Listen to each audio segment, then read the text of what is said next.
As you can see, we have multiple islands in the map. So the player starts moving, and I'm trying to demonstrate what happens if he falls off the islands. So you see the game over screen, and the player can then click on retry to start from the beginning. The multiple assets use like this house. You have a pursuer enemy, and you just killed it by hitting its head, jumping on its head. That was a health collectible that the player collected. You can also see the health bar on the screen on the top left and the score on the top right. So on killing the enemy, the score increases, and also on collecting the score boost objects. So now you can see the chaser or the pursuer, and you can jump on its head to kill it. So it spawns a score boost, which the player then collects. So player can jump from one island to other using the bridge islands. Here you can see the pursuer is currently moving in random roam when the player is not in the visible area. You can also see the mortar enemy throwing projectiles on the ground, which have a blast radius. If the user comes in the blast radius, the user will get knocked back, as we saw. So the user collected a health boost again and is now going to kill the mortar enemy. So knocked to its head, killed it, and it spawned a health score boost. As you can see, the player is trying to progress, but the bridge is missing to the next island. So the player is forced to explore other areas and is guided by the score boosts that are visible from a distance. The player sees more chasers and goes ahead and kills them to collect score. As you can see, the score is increasing every time the player collects the score boosts.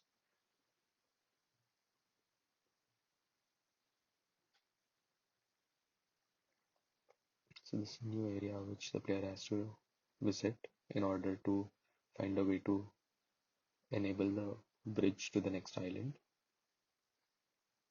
The user player also finds rewards by exploring, which is the score boost and the health boost. So I have placed a lever on this island to activate the bridge. So as you can see, we have the bridge island coming up on pressing the lever. I have implemented this using a level sequencer.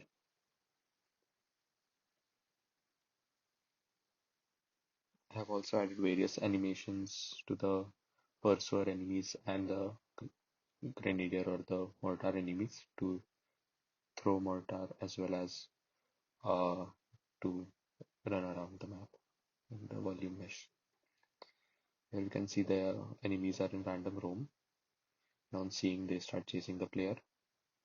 So we have one enemy down. Now the pursuer has knocked the player, and there is also uh, a pause or a duration of 1 second when the input is disabled and the player cannot move after getting hit. So this is the garden island, and after defeating all the enemies, the player will be proceeding to the next island. So killing the enemies is optional, but the player is incentivized to kill them because of the score boosts.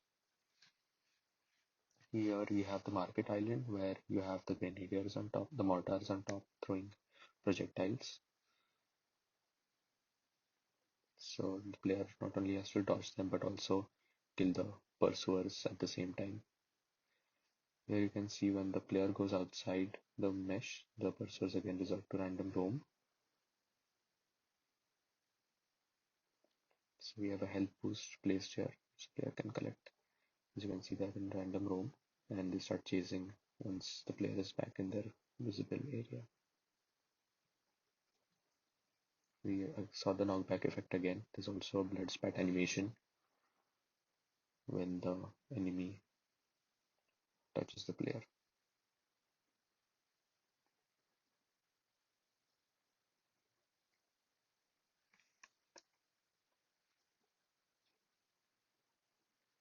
So there are multiple lights placed, and so that there is illumination in the dark areas as well. And now this is the final island with the palace and the final boss, which is my third enemy. So the user will be collecting a health pack before they can face the final boss. As you can see, the collectibles disappear after user collides with them. So the final boss or the final enemy has multiple properties. When they have a random blast sphere, during which if the player goes near the enemy, the player will get burnt, and for a duration of 2 seconds, the player will lose health. So you can see the blast sphere here, and when the player goes near it, there is a smoke animation during which the player is losing health continuously. The boss or the special enemy also has another power, which is to spawn pursuers. So as you can see, periodically the boss is also spawning new pursuers,